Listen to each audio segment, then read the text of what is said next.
All right.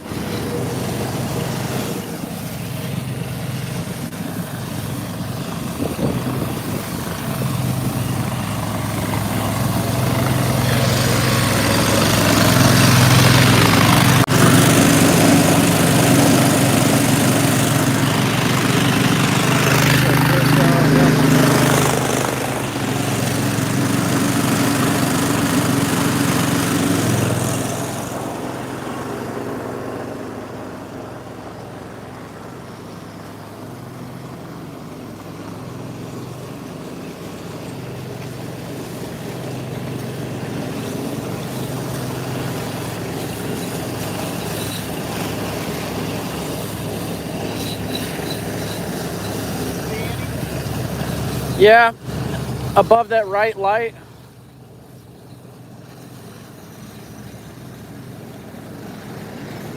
Yeah, a lot up in there. We'll let them soak for a few minutes. All right. That's the only bad spot. And right below that one. Yeah. You got anybody on yet? We got 6 people, 3 lights. Wow, 6 people. Any questions? Wilfred says, "What's up? What's up? Holla at your boy in What's up, Corpus guys? Christi." We're a little ways from home. What, 8 hours or so? Yeah. Yeah, we're about 8 hours from the house. Yeah, guys. Tell you what, out here, out of state, pressure wash, and Happy New Year to you as well, Happy Victor. New Year. Throttle love, throttle. Yes, sir. Throttle it up, baby. Phil says, "How do you guys determine how much SH to buy for a project?" No, sometimes we miss it. You showing us or the other way? Both of us. Oh, okay, yeah. Yeah, sometimes we miss it. We brought about 70 gallons on this project, and we got about 7 left, so we're running short. But basically, we just bring as much as we can carry legally, and we got some left over. You know, we're making enough money. If we waste it, it's fine, as long as we got it. I'd rather have too much than too little. That's right. That's right. Man speaks from experience. Yes, indeed. We got the sun to our back, Yeah. so we need to just flip around a little bit. William Cooper says, "What's up from Pace, Florida?" What's up, Mr. William Cooper? Yeah. It's supposed to get down like to 12 degrees here in the next 10 hours, so hopefully we'll be finished our pressure washing. 12 degrees, we'll be ice skating out here, baby. Oh my Lord. Yeah. What's Big Chris doing? He turned his machine off, or he might have ran out of gas. Might have. Anyway, let's show what we're working on here. We not a whole lot of mildew on this. Of course, we much further north than Louisiana, so the mildew doesn't grow as bad as it does down near New Orleans. Guys, if you've never pressure washed in New Orleans, you don't know what you're missing out on. We got mildew so thick out there, it'll reach out and slap you when you walk past it. It's so bad. But out here, it's light mildew. I didn't want to use a ton of SH on this building, so what I did, I put a little surfactant or detergent in my buffer tank. Y'all may have heard me talk about that before. And it works like magic on some of this aluminum siding, and you'll see some of this siding at car dealerships and stuff. You don't want to be putting a lot of bleach on it. You can change it colors permanently. So we put a little detergent in the buffer tank. It gets pressurized up to about 700 or 800 psi, and it works really good on this type of stuff. It does really good on mildew, surface cleaning as well. You won't have to pre-treat as much or post-treat. I mean, it's eliminated pre-treat and post-treating all together for us by putting 1 ounce of Dawn dish soap in our buffer tank with 100 gallons of water. I know a lot of guys want to know, how does it rinse? Well, look, spin around right here. Show the buffer tank. What I do, guys, when I know I'm about 30 minutes away from finishing up a project and I need to rinse, if I'm rinsing concrete, I'll add more Dawn dish soap to it because it really helps rinsing like twice as fast probably. But if I'm going to be rinsing building and windows, I just stop putting soap in the tank, and I'm feeding the tank obviously with water, so it kind of rinses itself out before I need to, and we've hadn't had any trouble whatsoever. Matter of fact, I'll never go back to that 12-volt stuff. Pre-treating all this with 12-volt pumps, that's for the birds. Put a little Dawn dish soap in your buffer tank, and you'll thank me later. Now, obviously, you're going to have to use SH on some stuff, but this eliminates, I would say, What you think, Apex? 50% of it? Yeah, it definitely adds to the cleaning power. It's just the mechanical scrubbing action of those suds and all that. Yeah, It it's been helps. amazing, man. It's been amazing. We'll never go back to. I would, guys, literally, I would walk this a year ago. I'd walk this with a 12-volt pump, spitting and sputtering, and pre-treating all this concrete. I'd had to bring all that SH 8 hours from home. I got this darn dish soap from the dollar store, so I'd bring all that SH. I had to have Apex truck loaded down SH, mine loaded down. It'd take you an hour to pre-treat it, and then the pump goes out in the meantime. And man, put your little darn dish soap in there, and then write me a comment about it.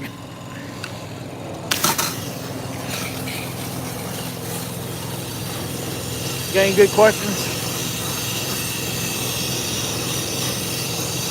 Yeah, I'm looking through the comments. A lot of people saying, "What's up?"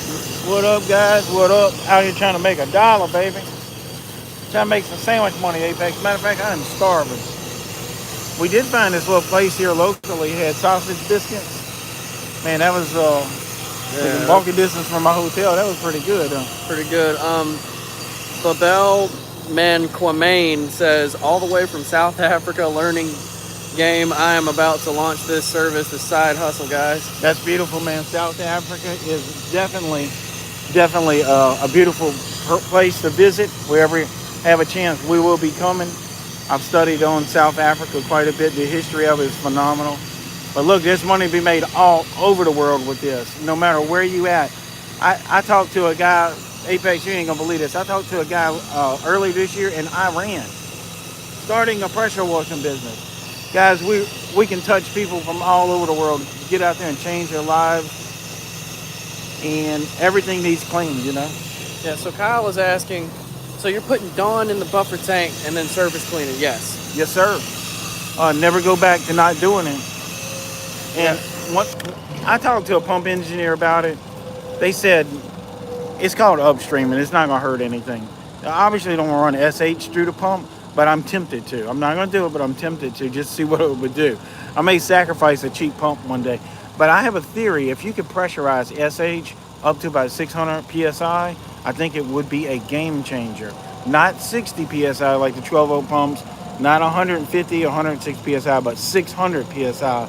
Because anytime you pressurize detergents up past 600 PSI, it works 10 times better. It's just a theory of mine. But yeah, Dawn dish soap in the buffer tank. We've even used Fabulosas. Works really, really good in a buffer tank if you're doing dumpster pads. But the Dawn dish soap, we have eliminated buying degreasers altogether. $40, $50 a gallon. By the time it gets shipped to you and all this hazardous stuff, man, just put a little Dawn dish soap in your buffer tank and go at it. Dawn dish soap works really good on animal fats, such as dishes, and it works really good on petroleum products, like oil spills. I mean, that's what they cleaned the, remember they was cleaning the birds with the Dawn dish soap. With the oil spills, that's petroleum. Safer for the environment, it's faster, it's cheaper, and there's a dollar store about a half a mile from here. Yeah. Now, I cannot go to that dollar store and buy, I'm not going to name the degreaser, but I can't go buy it. You know what I'm saying? Yeah, it's like bigger stores. And yeah, guys, you got to order and wait on it for 3 weeks. Guys, I can vouch for this. I used to, have my doubts and everything, but after using it, after getting behind that surface cleaner and just experiencing the way that this stuff helps speed it up, it's real. Like it'll leave it cleaner. It'll forgive my language, but it will clean the hell out of concrete. There was this one spot I've been cleaning for 13 years. I clean it twice a year. And I would do it your way. I would do the SH, I would surface clean it, then SH it afterwards, and the whole thing, the whole ritual. Wasting my life away doing that. For some reason, I decided to put a little Dawn dish soap in the buffer tank. It cleaned that concrete so well. It looked like white snow out there. Even the owners of the property was like, oh my God, what'd y'all do differently? And it was we used $5 worth of Dawn dish soap in there. So, but anyway, let's move on. Let's get some other questions or comments. Did I get all of these, or they still got some hanging? Still got some on the right side of that right top light and underneath that one you're hitting. Yeah. They moving now? Yeah, they're moving. Yeah. I got I got spray all over my sunglasses. I can't hardly see well. So Ethan is asking, Billy, do you have to use hot water to service the Sonic drive-ins? I work for a franchise of 46 locations, and I am interested in servicing them at night on the side. I already have an insurance I work. All right, I'm gonna spill some truth on y'all about Sonics. So all Sonics have hot water there. They have an endless supply of hot water. Apex, you can probably vouch for it. Mm-hmm. It is way too hot to run through your buffer tank because it'll melt your buffer tank and break your machine. But what you can do, so to answer your question, Ethan, you don't need hot water. You do need some Dawn dish soap down in your buffer tank if you're going to do that, or either try to find a gate valve to upstream if you're using a 4-gallon per minute machine. But anyway, if you got a buffer tank, and guys, look, I got a Sonic training course on my website, BillyDavidsonVIP.com. Go check it out. It'll tell you about the pricing, show you how to clean them and all that. But the hot water at the Sonic's, an endless supply of it. We've had it run all night long. I mean, it'll ball an egg. It's so hot, I promise you. So we mix that hot water with a cold water faucet. So we feed our buffer tank with a really hot water and a cold water. Basically what I do, I fill my buffer tank up with about 25 gallons of cold water. Then I start feeding it with the hot water. It blends together. Apex, what do you get when you mix hot and cold? You get lukewarm. Lukewarm. Yeah, so it's nice and warm water, and it does help surface clean a little bit better. It's not necessary, but it does help it. Any more questions?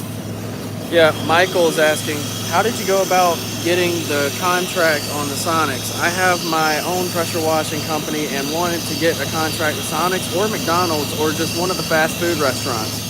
All right, without giving away my secrets, basically what I do, I approach those Sonics with a very particular flyer design and contract. And obviously you can see that within my Sonic fast food training course. And also, in that course, you can use some of that same flyer design and contracts to land other fast food restaurants as well. So, guys, it's won and lost all in the contract. If you go write a bad contract, I will come behind you and get that job for twice as much with a better written contract. Do we have a tripod or anything? In my truck. Go grab it. So, if you write a bad contract, let's say if you bid on a job for $2,000, it's a bad contract, they're not going to hire you. I'll go in there for $3,800, write a better contract, and get the job. Same square footage, same method of cleaning. I'm not going to clean it any better than you because, once we start cleaning, it's clean. Same way you're going to clean it, but I'll make another $1,800 more than what you would have made, and you make zero, and I make the entire thing, and it's all in the contract. And I can't stress that enough. Make sure your contracts are super tight, and if you need help with it, we have sample contracts in all of our courses. And like I said, the contracts, it's won and lost in the contract just about every time. Unless you're dealing with a little mom and pop grocery store, then maybe the contracts are not that important. But anything corporate, contracts is where it's at. Those people were trained to know how to read a contract. All those managers, they're very specifically trained on reading those contracts, the verbiage of it, the legal language, and stuff like that. So it's real important. Hold on 1 second, guys. I'm going to show you what I'm doing with the buffer tank. I might add a little more soap to it. See, we got a bunch of suds coming out, but you got to make sure you don't drop the little cap in there. We kind of clear that out.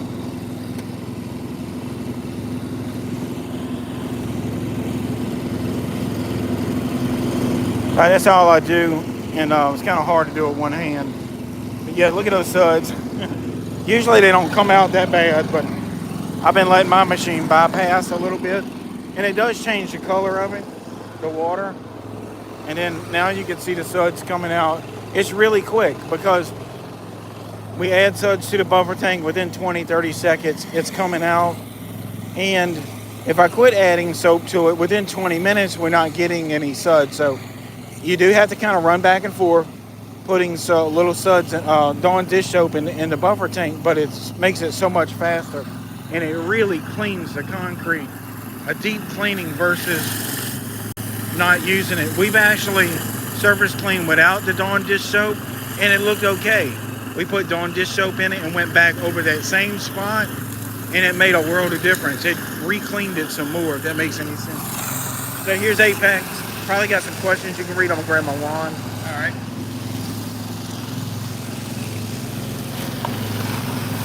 We got some more stuff I'm talking about. Yeah, above this one and below it. Okay, You showing the building or us? the building. Any questions? Yeah.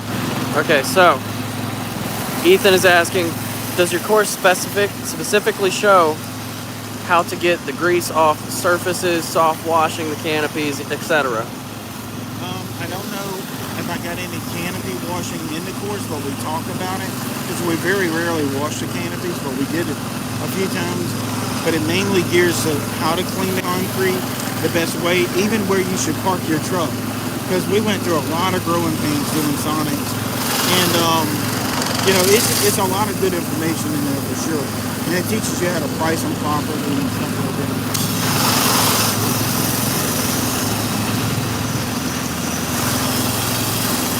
Will still needs more work. And William Cox says, I wonder if you could put a downstream injector at the end of the water hose feeding the buffer tank and have it draw the soap as it fills the tank. I've actually thought about that. Yeah, putting some type of little metering system in it.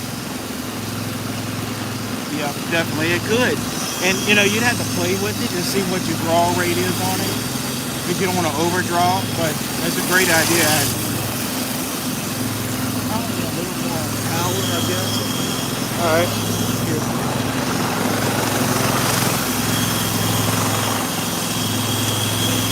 Trying to get some of this stuff is so stubborn stuck to this building.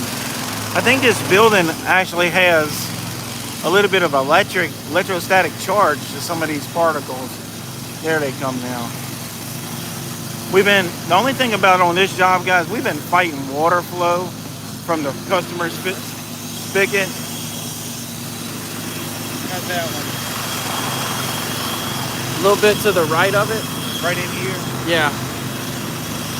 And lower. Got it. I see it. Yeah.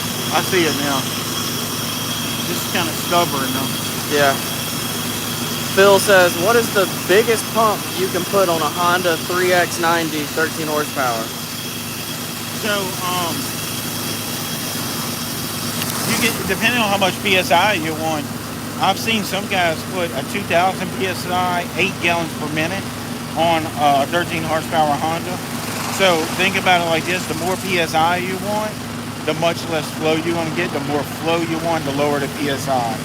So they used to have a guy years ago, I think he would take the little one-cylinder GX 390 and put an 8 gallon per minute on it. But I think he was maybe getting 1800 PSI out of it. But it's a damn good rinse down machine for sure. I mean, soft washing all day with it. Especially one of those electric starting a belt drive, and you'd be in business. Yeah. That'd be good for dumpster pads, I bet. How we looking here? Looking pretty good. All right, what about this one here? I got that one completely.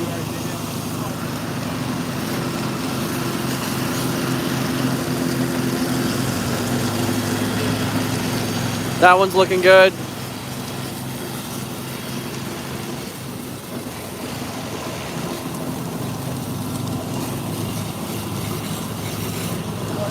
So this one's got a lot, all sides. I'm getting the questions here. Okay. Gary White says, do you post-treat with SH? Not anymore, Gary.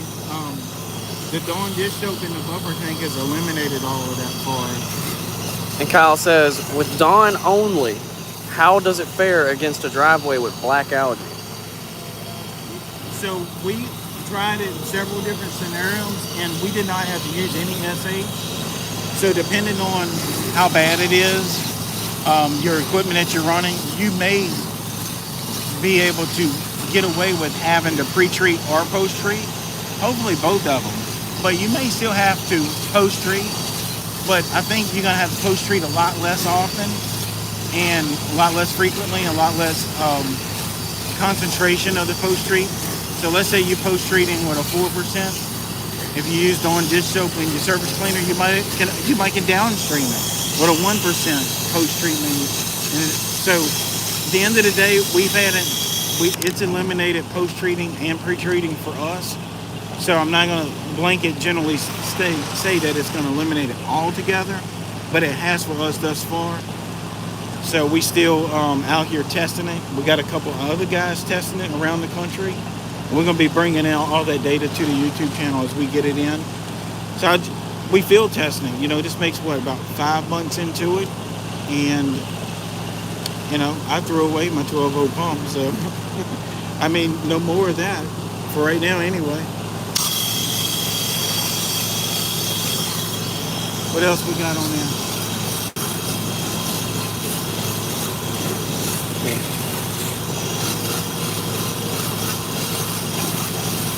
You're all caught up on your comments. All right, good deal. Got 28 people, 11 likes. I appreciate it, guys. If y'all can hit that like button, somebody else that needs to hear this would be able to. If you hit that like button, it pushes it out to more people. Also, if you're interested in learning how to get some of this work, go to BillyDavidsonVIP.com, and we appreciate it if you choose us for some of your video training. All right. What else we got on this one? About 2 feet to the right of the light, in line with it. Yep. Yeah, right in there. Well, my sunglasses are covered with water. Oh, Gary's asking, do you fill machine with antifreeze after every job since it's cold like I do in Chicagoland? Yeah, when it freezes, we sure do. Absolutely. Only when it's freezing, though, obviously. And our shop back at home is heated, so we don't have no problems there.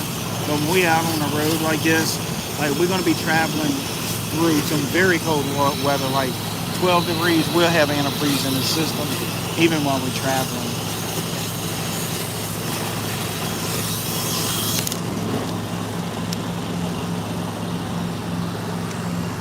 Is that one little piece up there? Oh. To the right of the light, about 2 feet, and then about 4 feet from the top. So yeah, like that little section, a little bit more to the left, right there. Yep. Freaking Dead Man's Party Film says, "Why y'all so sexy?" Hey man, we're born like this, baby. Let's see. And Samuza says, "Hey guys from South Carolina, thanks for your knowledge." We appreciate you, man. South Carolina's not all that far from us right now. Yeah. We can't say exactly where we at, but it ain't too far, really. No more than probably a lunch break, and you could be where I'm at. Yeah.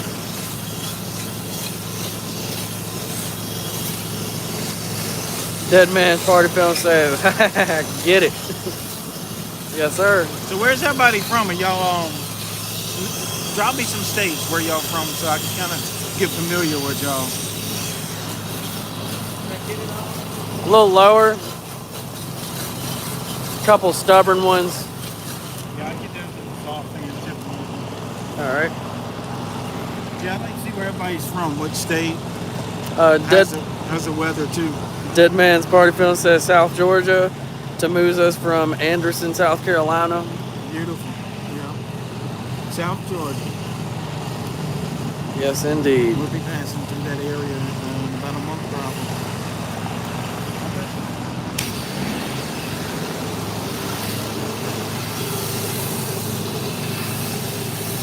And Curtis says, I used to charge 12 cents a square foot for residential flat work, but going up to 13 this year.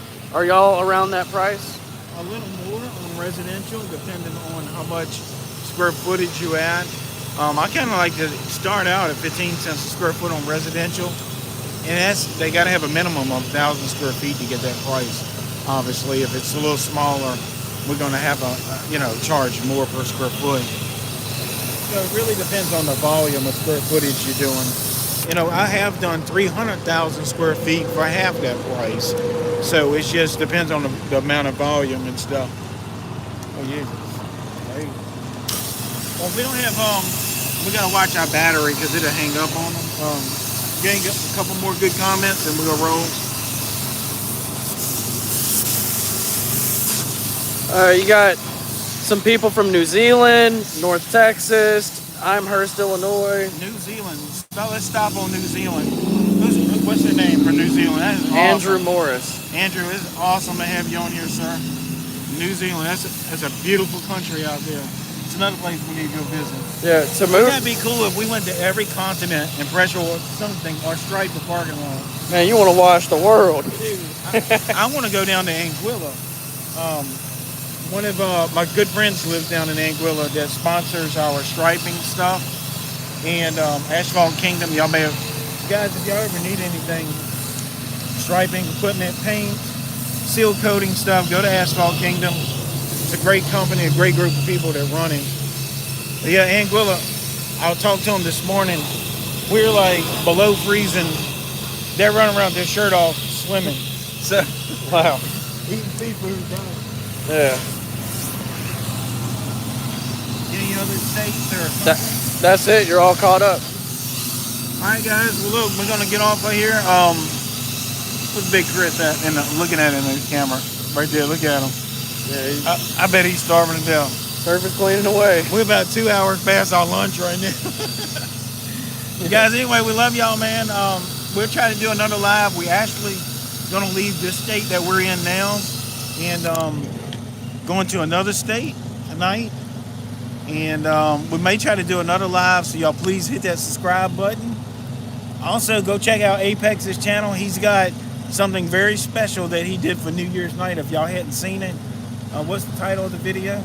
Explosive Fireball. Explosive Fireball. It is, how do they find your channel? Apex? Apex pressure washing. Y'all got to go see this. It's not long. It ain't going to take much of your time. It's like 20, 30 seconds long.